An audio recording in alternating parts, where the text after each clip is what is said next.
Greetings to all and sundry, Chancellor North Wales here. This is my second of two Chancellor views. The first one dealt with the modelling side. This one is going to focus on war games and board games. So, first thing is last weekend, not the weekend that this is recorded on, but the previous one, I was running an event, a Dystopian Wars tournament at the UK Games Expo at the NEC Hilton and at Hall 1 NEC. We had 11 guys coming from all around the country to play in the tournament. Those of you who don't know about UK Games Expo, please check it out online. It's a huge event focusing around the board gaming and wargaming hobby in the UK, and this is the fourth year I've been there, the third year I've been running this tournament. So it was a brilliant event, UK Games Expo, very well organised. The fact that they could cope with 16,000 people on the Saturday was particularly good going. Some good number of tournaments going. The X-Wing tournament had, my understanding, about 300-400 players in it, which was very impressive. Then there was 40k tournaments, Flames of War tournaments, numerous other things, and the main focus was, I would say, on the board gaming side. So the Hall 1 at the NEC was basically packed with traders, manufacturers, and all the rest showing their wares on the board games, and I would also say quite noticeably on the skirmish game side as well. Less so for the people doing the massed armies type games, but I think we'll start seeing more of them at the expo as well. So from a tournament point of view, we had 11 guys coming from all around the country to play Dystopian Wars. Those of you who know this channel and who want to check out the wargaming playlist know my favourite wargame is Dystopian Wars, and I do play that quite extensively. And if you follow back through this channel, you'll see various miniatures painting vids and also a tour of Deeside Defenders Wargames Club. So I felt, particularly on the Friday and Saturday night, it was wonderful to be in an environment, but in the evenings where you've got people just playing board games on pretty much all the conference rooms at the hotel are consumed and laid out with tables, and people just play games into the early hours. Very enjoyable experience. Great being in that atmosphere. I think it was just very well run as well. On the Dystopian side, as I said, great series of games. I played as a 12th man, always keeping myself on the lowest table. As much as anything, I'm not saying it's easy for people to beat me, but I also wanted to make sure that any guys not doing too well in the tournaments had somebody that could give a good kicking to, boost them up on the rankings as well, but also would give them a good game. So I'm going to be honest with you, I had 4 very good, very enjoyable games, 3 of which I would say were very hard fought. In the first one, I just got my ass handed to me, which fair enough. So that was particularly enjoyable. It was sponsored, the Dystopian Wars tournament was sponsored by Spartan Games, who were very helpful when it came to providing the goodie packs and prizes and all that side of it. So well done, guys, there. And the expo organisers also provided the trophies for the event as well. So I just had it was just a good time. Simple as that. 4 games, each one of 2.5 hours played. Check out Dystopian Wars on either the Spartan Games website or put it in here, and you'll see how games played. Basically, Victorian science fiction, steampunk, SE, and land warfare, all in a scale. So warfare in a grand scale with battleships and all the rest of it. Very It's nice. Waxed beards and top hats and brass goggles sort of affair. So I think my only criticism of the event would have been they shoved a lot of the corporate participation games in the NEC, and it would be nice to have some stuff in the Hilton itself, because when the NEC closed, I think some of that side of it, it would be nice to have gone on more into the evening. But hey, they learn, they develop, they grow, they run a great event as it is. In terms of the board games I played, and I should explain, at Deeside Defenders, because I run the club and because I tend to focus on the miniatures gaming, I don't really play board games. Once in a blue moon I will play one. So it's nice for me. I do play them at home a bit though with my girls.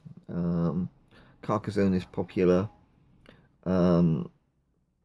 as is Escape from Atlantis. And I do, when the opportunity does arise, play X-Wing with my eldest daughter. I also play X-Wing at the Wargames Club because partly I just got so sick and tired of painting yet another fleet for Dystopian that I decided to, last year, get into playing with nice starships, and this is a vessel that needs no name. We all know the Millennium Falcon, so that gives you some idea. That's the Falcon.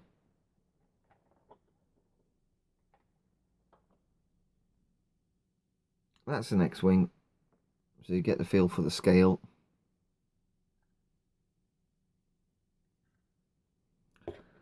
And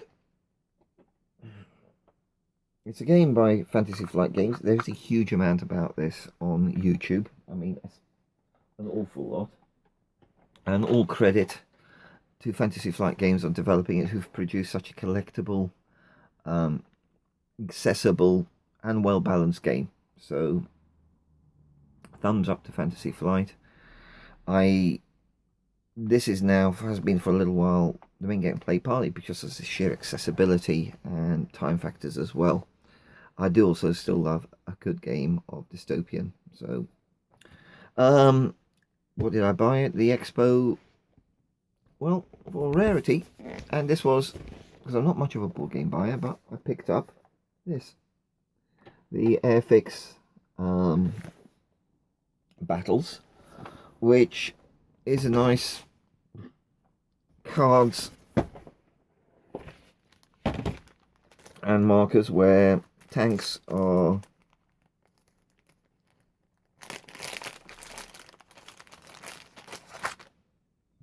simply symbolized by a mark card and with another vehicle on the other side. So one side looks like the Panzer IV, and the other side is a Tiger Mark 1. Whereas the troops are, for the purposes of this, but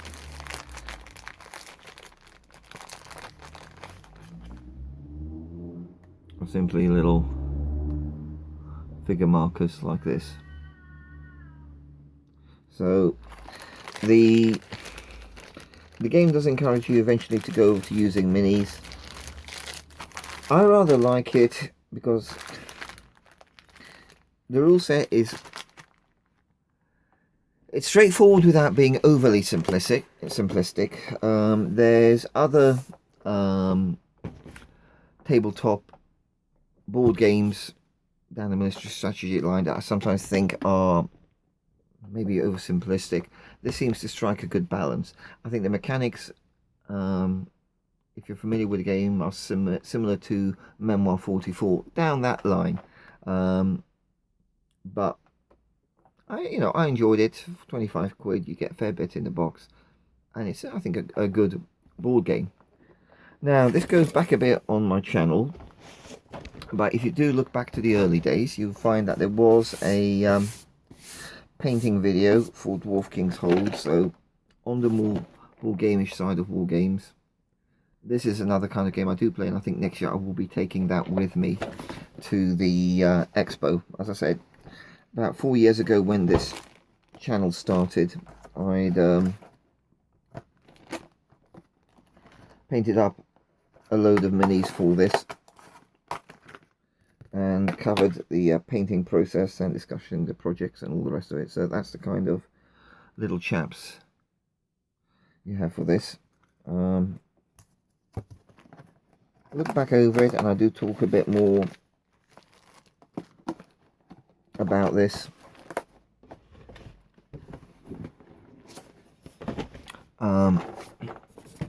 And it's certainly a game that next year I'll be very tempted to take along just for some general game. One of the things I particularly enjoyed was on the Friday and the Saturday night evening, after I'd done, well, on the Friday after I'd got the table sorted out for the tournament and got the cloths down and, you know, made sure the space was allocated, and, you know, got stuff together for the tournament starting on the Saturday. You go to the halls or the board games library, and you can just chat to people and play games.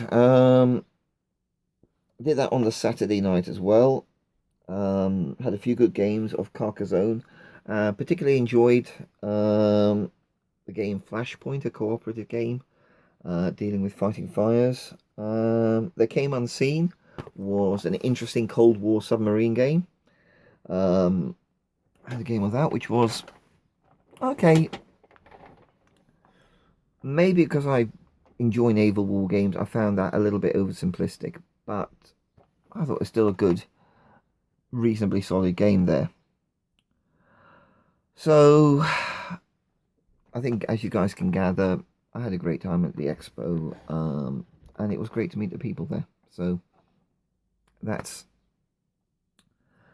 that side. The other thing that's coming up now is in the first weekend of July, Deeside Defenders Wargames Club. We have our annual convention called Gauntlet. Again, people coming from all around the country. It's not a traditional trader sandwich. It is about providing the space for people to play games in tournaments, in weekend-long gaming, and there will be some traders there as well. So that's the 2nd and 3rd of July at Broughton Wing Sports and Social Club here, down the road from here near Chester. So if you are interested and are sort of this part of the UK or in Wales, please trundle along. It'll be great to see you guys there. There's, as I said, tournament games. We'll have about 5-6 traders, demonstration games. So it's a small 2-day war game show. We never endeavour to be a big event, but what we have seems to be popular.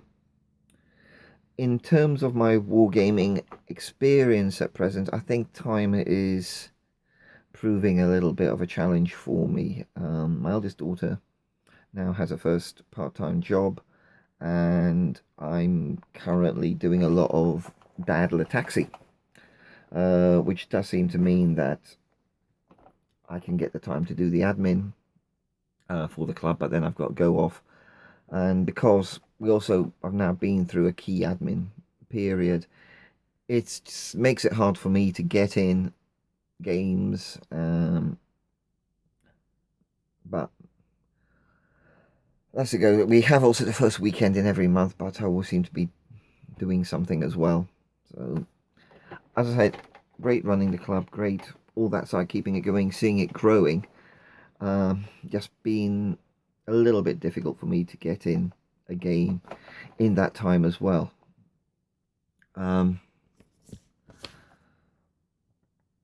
So that's a quick summary of where I've been up to, what's coming, what's been. If you guys, as I say, check out this within this channel, you'll find painting videos and a tour of Deeside Defenders. So thank you guys for listening. Be great to get your feedback, comments, and all the rest of it. If there's stuff you want to ask me about war games, please feel free to. And as with any comment I get here, I do endeavour to answer as fully as possible in whatever language as well. So, but I'm assuming something like this, because it's not showing a kit being built, I'm unlikely to get comments from our Russian friends and other such. So nonetheless, guys, I'm more than happy to chat about the wargaming side as well. The modelling is still very much for me my escape when I'm hidden in the man cave, but the wargaming is a social, a very much social activity, and I treasure it deeply. And ironically, it was doing models for 20mm World War II wargaming that sort of dragged me back into proper scale modelling. So I do have, and have had produced over the years, if I can move stuff without causing a cascade. Right, this is a box pulled out at random, and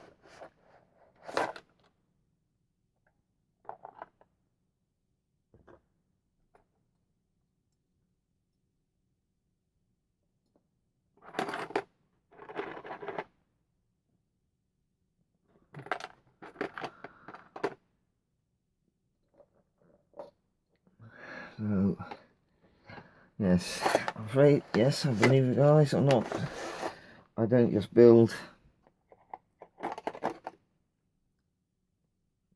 Russian stuff, and have over the years.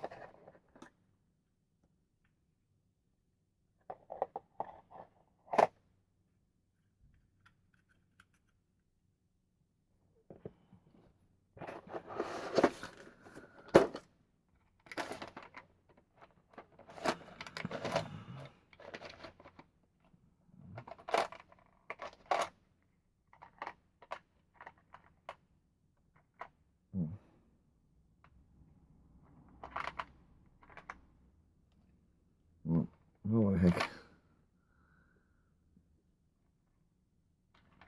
Oh, these guys haven't been out of the box for a long time.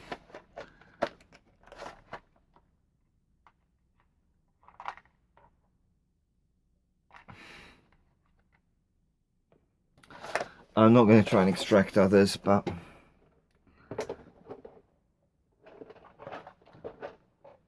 it was building things like this, the little I think that this was the Italieri Churchill that I made for the wargaming. Basically still treated it as a full-on model. Maybe didn't put on whip aerials because stuff like that gets broken off, but it's got additional bits and pieces in terms of tarpaulins and the such like, with fairly light weathering that you can see. Then also the Cromwell tank. This is the Revell kit, and I built 4 of those. And I have a couple of the old Matchbox Humber Scout cars, which I must admit are, I do have a bit of a soft spot for armoured cars. I like using them in games, I suppose. When I play other systems, I do rather like light cavalry, and I think scout cars very much fall into that category. And this is a classic little Matchbox kit. And this is some of the figures I painted. A couple of a British infantrymen. They're the Revell, they're mostly the Revell and Italieri ones, but you can see a bit of paint flaking off because they are the soft plastic, but nonetheless. So that's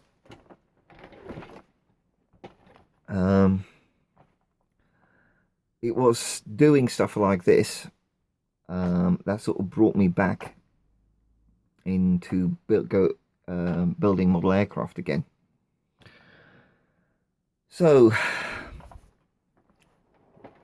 once again, guys, thank you for your time. Take care. God bless. Chancellor North Wales signing off.